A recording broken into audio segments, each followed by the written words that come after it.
Hey up, me duck YouTube. We are here with another video. Today is a history of your club, episode 7 of series 1.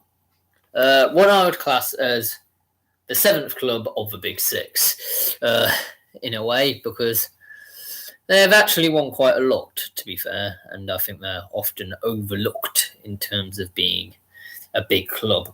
I'm talking about a team in Liverpool called Everton.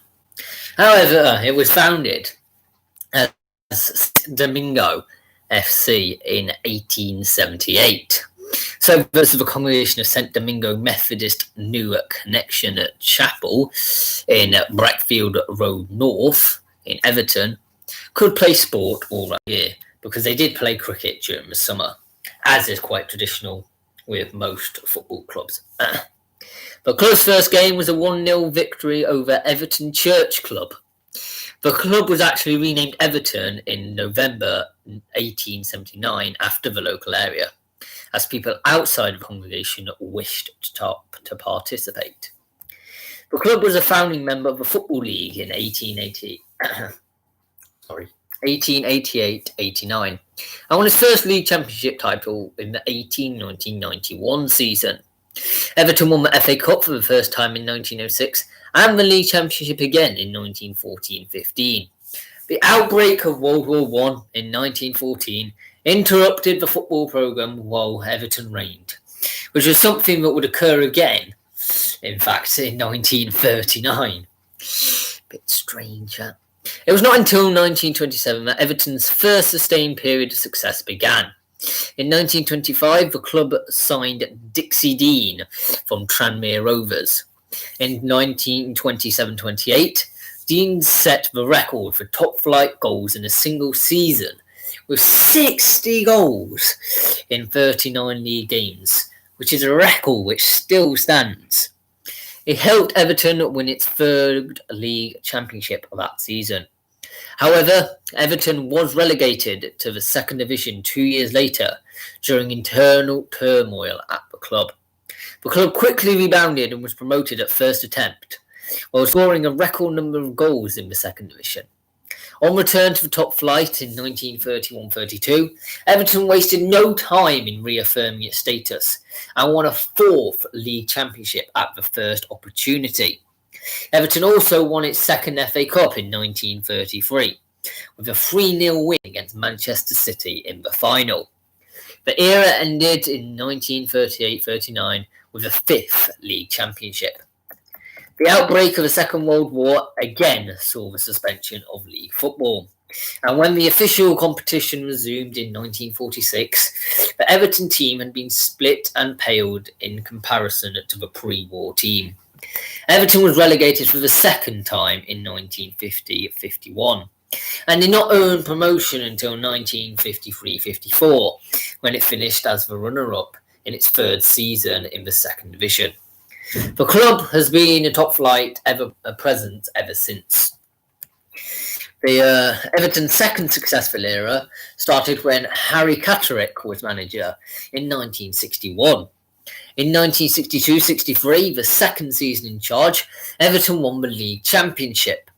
In 1966, the club won the FA Cup with a 3-2 win over Sheffield Wednesday. Everton again reached the final in 1968, but this time was unable to overcome West Bromwich Albion at Wembley. 2 seasons later, in 1969-70, Everton won the league championship, finishing 9 points clear of the nearest rivals at Leeds United. During this period, Everton was the first English club to achieve 5 consecutive years in European competition, covering the seasons from 1961-62 to 1966-67. However, the success did not last. The team finished 14th, 15th, 17th and 7th in the following seasons. Harry Catterick retired, but his successors failed to win any silverware for the remainder of the 1970s, despite finishing 4th in 1974-75 under manager Billy Bingham, 3rd in 1977-78 and 4th the following season under manager Gordon Lee. Lee was sacked in 1981.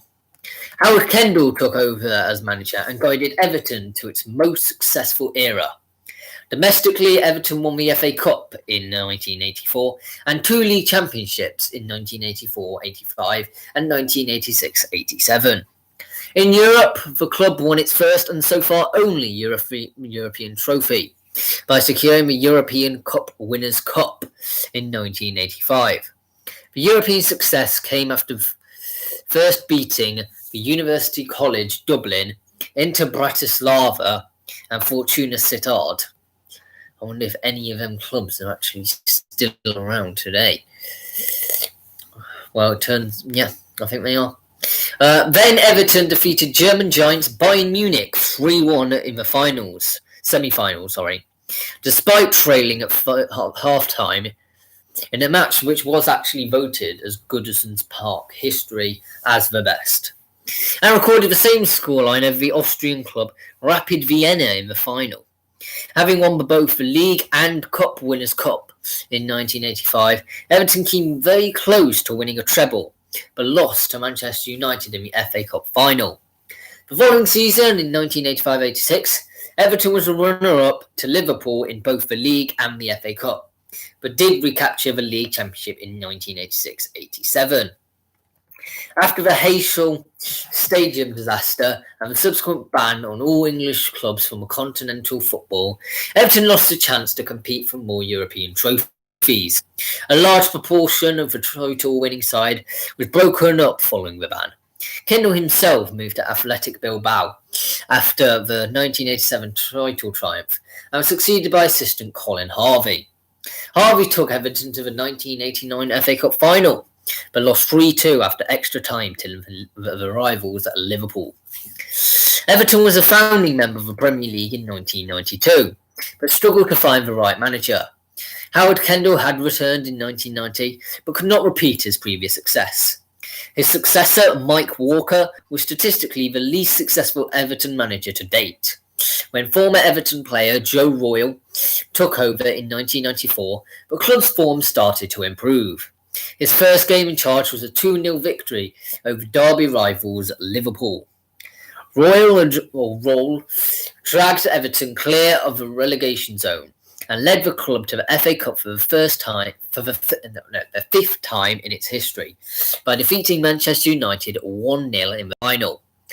The cup triumph was also Everton's passport to the Cup Winners' Cup, its first European campaign in the post-Heysel era. Progress under Royle continued in the 1995-96 as the team climbed to 6th place in the Premiership. A 15th place finish for the following season saw Royle resign towards the end of the campaign, and he was temporarily replaced by the club captain Dave Watson.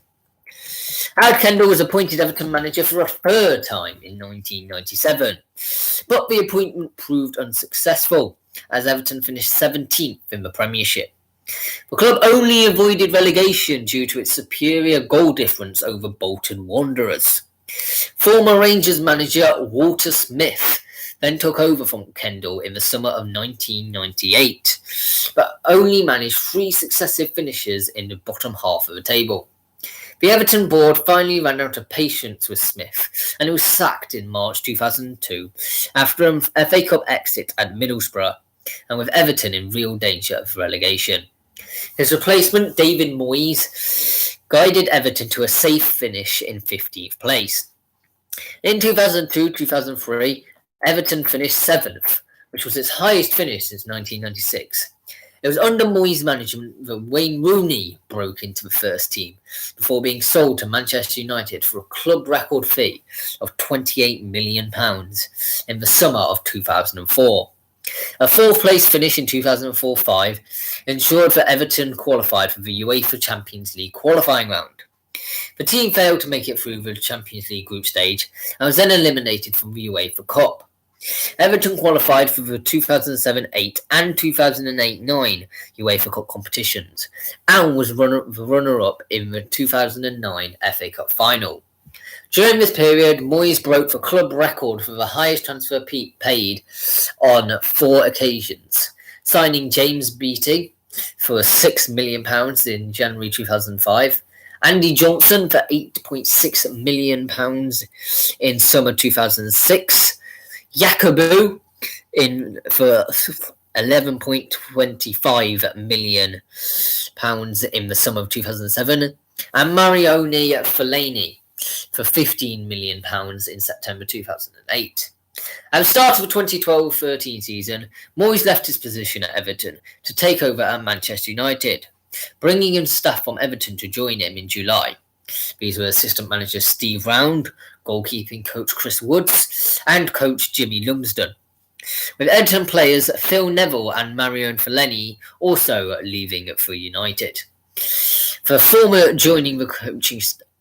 former of these was joined the coaching staff. Moyes was replaced by Roberto Martinez, who led Everton to 5th place in the Premier League in his first season, while amassing the club's points tally in 27 years with in 27 years with 72 points. The following season, Martinez led Everton to the last 16 of the 2014-15 UEFA Europa League, where it was defeated by Dynamo Kiev. Whilst domestically finishing 11th in the Premier League, Everton reached the semi-finals of both the League Cup and the FA Cup in 2015-16, but were defeated in both. After a poor run of form in the Premier League, Martinez was sacked following the penultimate game of the season, with Everton lying in 12th place. Martinez was replaced in the summer of 2016 by Ronald Koeman, who left Southampton to sign a 3-year contract with Everton. In his first season at the club, he guided them back into the group stages of the Europa League, entering the 3rd qualifying round after finishing 7th. The club reached the group stage after wins over Razomberek, or I don't know how to pronounce that, and FC Hajduk Split, but did not progress further, finishing 3rd behind Atalanta and Lyon. A poor start to the following season left Everton in the relegation zone after 9 games, and Koeman was sacked on the 23rd of October, following a 5-2 home defeat to Arsenal.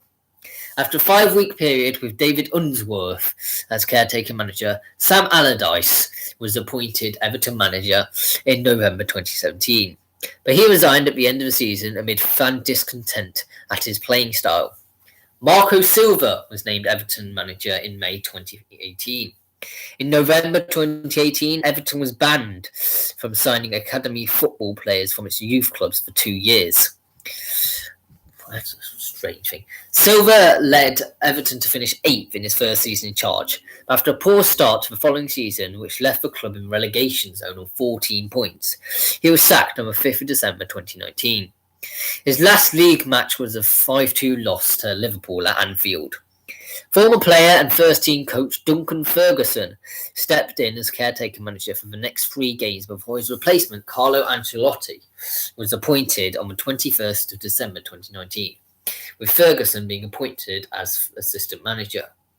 And I believe Carlo Ancelotti is still manager to this very day. So I hope you enjoyed that video. If you're of any National League persuasion, please feel free to drop in on Sunday, where I will be talking about your best transfers. If not, you could have been on a Fulham persuasion and a history of your club next week. It's a goodbye from me. Goodbye for now.